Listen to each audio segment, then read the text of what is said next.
Saudari-saudara yang dikasihi oleh Tuhan, terus kita rayakan anugerah kehidupan.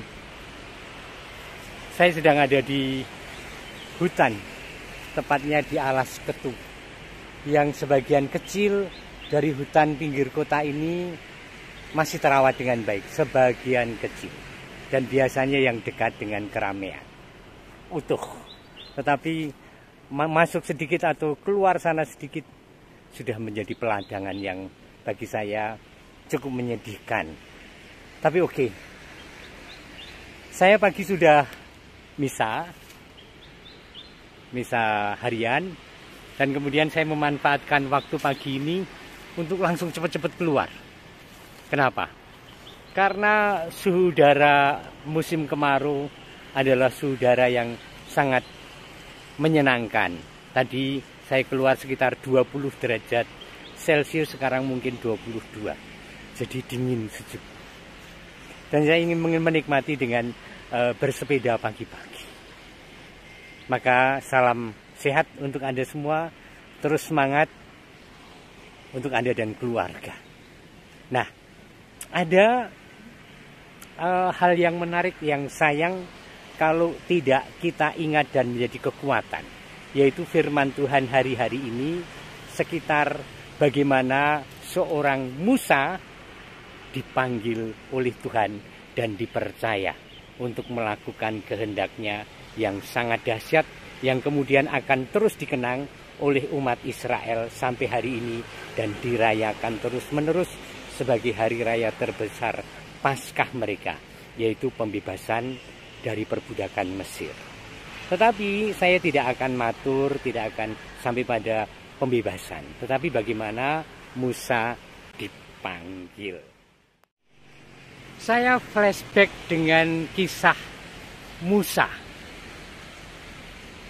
Ia adalah seorang Ibrani, seorang Israel yang tinggal di Mesir, karena memang banyak orang Israel yang akhirnya ada di Mesir sebagai budak dan pekerja-pekerja kasar. Zamannya Yusuf menjadi panglima, menjadi perdana menteri di sana. Nah, Musa sebagai seorang Ibrani suatu saat melihat bahwa ada seorang Mesir yang menganiaya dan membunuh seorang Ibrani bangsanya sendiri. Maka Musa marah dan akhirnya membunuh orang Mesir itu. Dia mengira bahwa tidak ada seorang pun yang tahu tentang peristiwa itu. Tetapi nyatanya ada yang tahu, sehingga ia ketakutan dan lari ke hutan, lari ke padang, dan ada di Midian, dan kemudian beristri seorang Midian, anak seorang imam. Dan Musa seolah-olah mencari ketenangan dengan bersembunyi dan menggembalakan domba-domba milik mertuanya. Nah, suatu saat Tuhan menampakkan diri pada Musa. Seperti apakah dialognya? Saya ingin memperlihatkan kepada Anda yang saya ambil dari kitab Keluaran bab 3. Musa pastilah tidak pernah menyangka bahwa ia akan mendapat panggilan Tuhan, karena dia merasa sebagai orang terbuang dan tidak dihitung oleh siapapun. Bahkan sampai-sampainya ia berusaha sembunyi karena ketidakpantasan itu. Tetapi ketika menggembalakan domba Yitro, Musa mendapat panggilan Tuhan. Tuhan bersabda, "Sekarang seruan Israel telah sampai kepadaku, juga telah kulihat betapa kerasnya orang-orang Mesir menindas mereka. Maka sekarang pergilah, aku mengutus engkau kepada Fir'aun untuk membawa umatku orang Israel keluar dari Mesir."